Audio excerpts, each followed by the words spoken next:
A lot can happen in a year when you're the world's biggest search engine. Here's everything toxic Google did in 2021. In January, Google came under fire for removing 10,000 one-star reviews from the investment app Robinhood's profile in the Play Store. These reviews came from angry customers who were blocked from trading GameStop shares while trying to collectively drive up the price to screw over an investment firm who bet millions that the price would drop. Yeah, I know there's more to this, but I'm interested in the Google element of the story and not the Wall Street bankers element of the story. It turns out tech giants are able to identify and purge troll content en masse, so they just choose not to when it's an individual person they don't care about. Interesting. It did feel quite interesting for a second to watch everyone unite in their anger. It felt much like the Titanic staff were frantically deleting TripAdvisor reviews after they'd hit the iceberg. Google then threatened to remove their search engine from Australia if a new law went into effect that would make them pay for any local news articles that appeared on their site.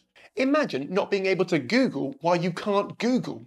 Given Google's requirements to get paid were too high for almost all indie publications, it looked to us outsiders that this was just a way for the government to give Murdoch publications a kickback for simply existing. This would mean that all the main messages Australians would get would heavily lean right-wing, which doesn't sound great, but I can't think of a time in history where a right-wing echo chamber has caused a big issue. No, can't think of one. And Ask Jeeves heard what was happening and tried to make a comeback. After months of will they, won't they, Google caved and agreed to an amended version of the law, calling it a constructive path forward. And by constructive path, they mean the one of least resistance, where Google will pay some news providers for some of their content, but they get to pick which ones and how much, so they're very much the hero of this story. And finally, Google purchased Fitbit for $2.1 billion. Can't believe they spent all that money on just one Fitbit.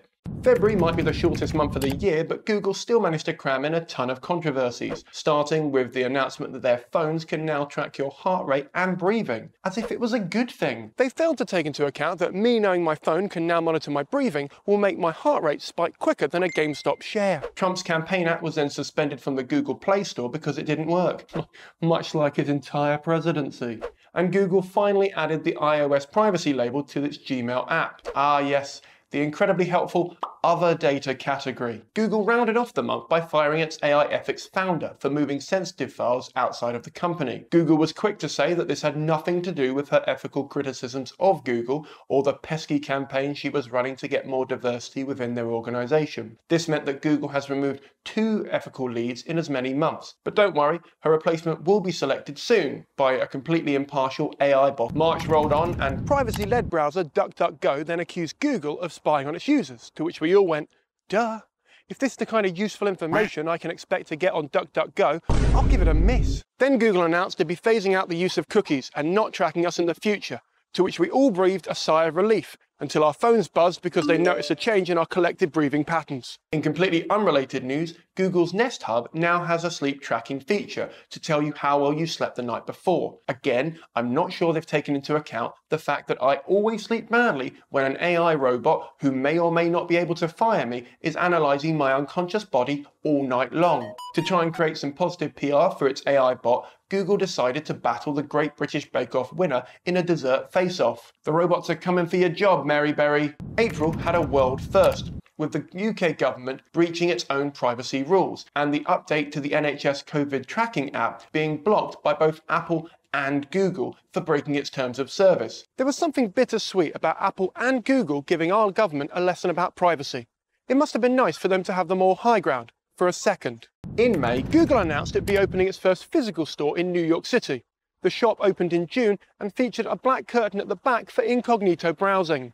People who have visited the store have commented on the amazing customer service, which is unsurprising given that all the staff knew your full name, address, favourite songs, mother's maiden name and porn preferences without you having to tell them anything. Google's AI reared its creepy code again and released an app that can detect skin conditions. According to Google, it can detect up to 26 skin conditions as accurately as any dermatologist, but still struggles to detect tax evasion. I'm guessing they're trying to take traffic away from WebMD by not just telling everyone they've got cancer. In an attempt to get more positive PR, Google claimed they were concerned that not enough people were getting the vaccine, so they decided to add a song detailing the plus points of the jab to their assistant.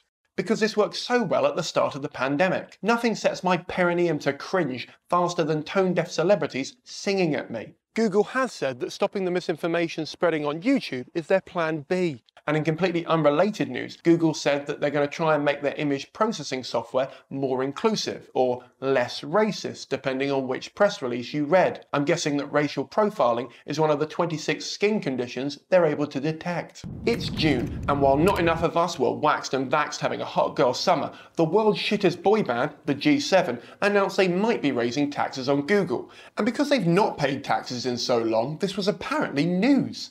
The word might is going unnoticed and is doing a lot of the heavy lifting in this sentence, not unlike Google's underpaid shadow workers, but we'll get to those later on in this video. The G7 said that they would tax Google and other tech giants on their profits, but they could still buy things to lower their tax bill. So Google spent actual money on this photograph of a seagull eating a chip for its next ad campaign. Once again, my shots of Pigeon in Chris bag and Pigeon rap album cover got overlooked. But both of those are available as NFTs, linked below. Speaking of digital assets, Google Pay added support for Coinbase so people could buy things using crypto. And for some reason, they thought two wallets scissoring was an appropriate logo.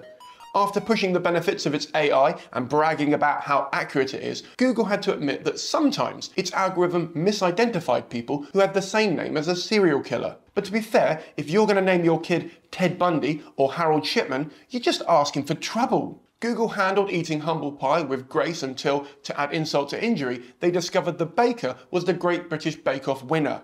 Humans 1, artificial intelligence 0. Great joke, right? Hi, Editor Simon here to remind you to like the video, subscribe to the channel, and if you've got an extra second in your life to spare, join my subreddit or Patreon communities. Both of those are linked below. I've been editing for 5 days straight now, and I feel like I'm going mad. So any and all support would be massively appreciated. You're not mad. Really? No, you're just an editor who's talking to a version of himself that you scripted while begging for online validation from strangers. Help me? At the end of the month, Google was investigated over fake reviews, which will shock anyone who hasn't been to Fiverr.com. It's almost as if a company that has an entire department dedicated to finding bot accounts should know how to fake a review online. But here we are. In July, Google Maps were criticised for suggesting routes up Ben Nevis which were potentially fatal that directed people off a cliff. Personally, I think they should have doubled down, as anyone who walks off the edge of a cliff because Google tells them to isn't someone I trust to do up their own laces, let alone walk up a mountain. When I was a kid, my mum would ask, if everyone walked off a cliff, would you follow? I'd say no, but 20 years later, apparently I'd do it if Google directed me to. From mum news to dad news, and Google announced it would be banning sugar daddy apps from the PlayStore. Which screams like a CEO who was caught cheating by his wife, and this is the only way she'll trust him again. All these apps in question are now hosted by GoDaddy. In August, Google, like most firms, was stuck in a game of will they, won't they when it came to returning to the office. In the end, they said anyone returning to the office would be required to have the vaccine. What's wrong, Google? No I'm feeling lucky option? If employees wanted to work from home, they could, but then they sent them a salary calculator to show how much their pay would drop based on where they live. In response, all the work from home employees busted out their productivity calendars and adjusted it accordingly. Google capped off the month by banning tracking tools and apps that sold users' location data, saying, that's our job. In September, Google underpaid thousands of international shadow workers violating labour laws around the world. It's pretty amazing how many of these headlines we see, especially when we compare it to the low number of headlines we see that say, Company A was not given the option of a fine and was punished for the crime they committed. Google actually barred the temporary workforce from talking to full-time employees and made them wear red badges. According to one shadow employee, this instilled a sense of shame within the workforce. Don't Be Evil has aged really well.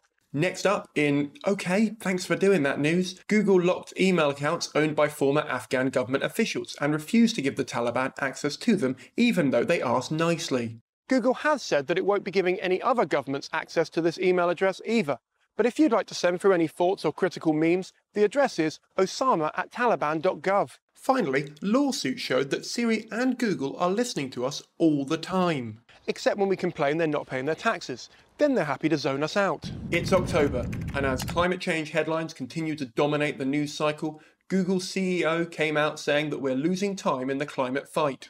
This led to a world first, where the usually rational and down-to-earth Twitter community shouted at him for hours on end, asking what he was going to do about it. But we didn't have to wait long for Google to put the advertisers' money where their mouth is, as they announced they'll be cutting off ad money for climate change deniers. But curiously, they still allow the content to appear on the platform. So a good alternative headline would be, YouTube promises marketeers their adverts won't appear on climate change denial content. Personally, I was happy with this move, but just remove the content from the platform, rather than allowing climate deniers to burn up fuel running your servers to watch demonetized videos, rather than you trying to have your cake, eat it, and get a blowjob from it as well. Something that has famously never worked. As a result of this move, every climate denial video is now sponsored by NordVPN. Then we discovered Google colluded with Facebook to bypass Apple's privacy changes. To be fair, they're just doing what any faceless corporate entity would do when they can act without accountability when someone threatens their current business model. And I, for one, stand with Google. In No Shit Sherlock news, it was reported that Google is the most searched word on Bing, according to Google. Which feels like a biased statistic. I mean, it might be true, but the source definitely has a vested interest. In a statement, a Bing spokesperson said, "These people are using us for something other than searching for porn." And a delivery drone from a Google sister company was attacked by a raven, forcing it to suspend some deliveries in Australia. Malcolm was right. Life finds a way. Animals fighting drones that are trying to replace human workers for Amazon is my newest kink that I didn't see coming. And next, Google attempted to help future presidents hide their drunken teenage photos by launching a new safety feature that allowed under 18s to request the removal of images of themselves from the company's search results. I'm not sure why we all can't have this feature, but progress is progress. Next up, Google gave data to police based on search keywords. And by giving, they mean complying with a search warrant signed by a judge. Also, Google gives data to everyone based on search keywords. Right? Am I missing something? In short news, Alphabet then put robots to work cleaning up the Google offices. About time, lazy fucking robots. And finally, YouTube announced it would be hiding the dislike counter from videos, claiming it was to help smaller creators. But many suspected it was actually to protect content created by brands, governments and advertisers. I'm guessing we will get a YouTube rewind this year after all. Now people write in the comments, like this comment if you dislike the video. And life has found a way.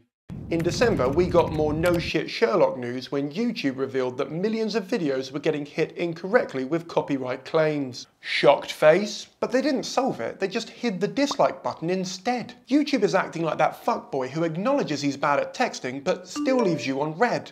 And for some reason you can see him online replying to other advertisers. In other news, YouTube has confirmed that water is wet and the Pope does take a shit in the woods. Then Microsoft came out swinging, saying that their Edge browser is more trustworthy than Google's Chrome, which they dubbed So 2008.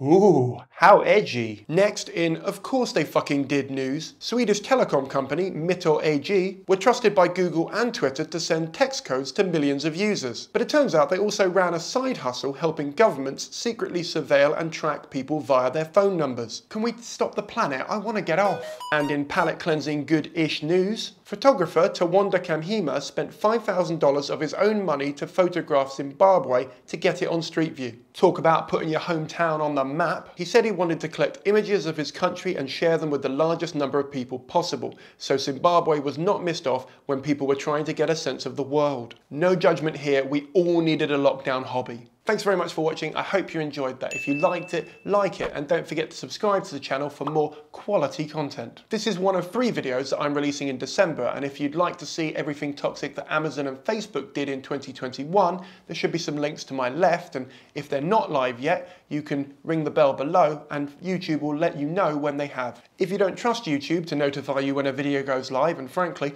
I don't blame you, you can join my subreddit or Patreon. Both of those are linked below. By joining my community, I can talk to you directly and tell you when I'm releasing new content. And that way I don't have to play the algorithmic games on this and other platforms that I create content for. Thanks so much for all the support and for all the help this year. Godspeed, and I'll see you all next week.